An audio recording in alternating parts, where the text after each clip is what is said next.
We're gonna season our scallops up a little bit. Okay. Look at these. What size would you say these are? So these are a U10, so under 10 per pound, and they are dry. Of you course. know, so very important to when you're in note. the grocery store and you see that white milky substance on it, The that's wet scallops, a they've been chemical pumped preservative. up. Yep. So better to buy dry scallops than the. It's they might be a little bit more per pound, but what a lot of people don't realize is it's worth it to spend more because the wet scallops, they're pumped up with liquid. So when you cook them, all of that liquid leaches out, and then you're left with less than what you paid for. Yeah, and the quality is just. And then they taste bad too. Yep, yep. So we're gonna. Okay, that pan is ready to go. We're gonna start. Is that going to be for the scallops? Yep. Great.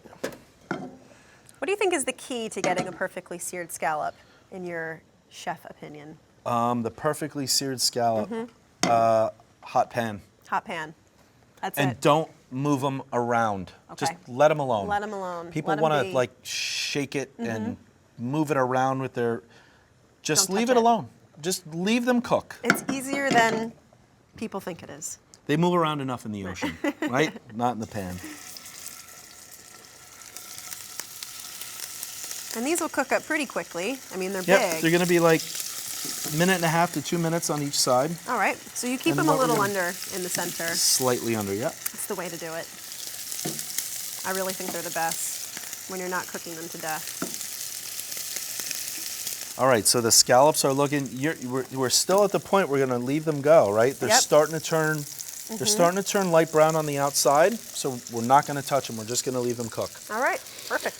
Perfect. And these are about ready. So Let's let's take see. a look. Oh, look at that. Beautiful.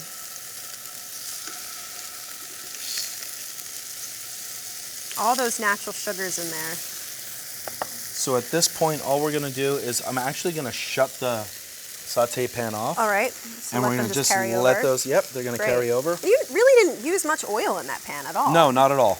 You don't really need it.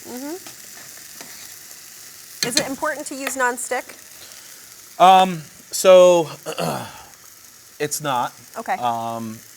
You know, when I'm cooking at home, I have all clad pans, so you just have to have it the right temperature. Okay. You know, it can't be too hot and it can't be too low because Right. it's going to stick either way. All right. So, you know, if you're You gotta using a find nonstick, that it's sweet a little spot. more forgiving. Yeah. Right? So, but you can certainly use, All right. you know, whatever pans you have at home.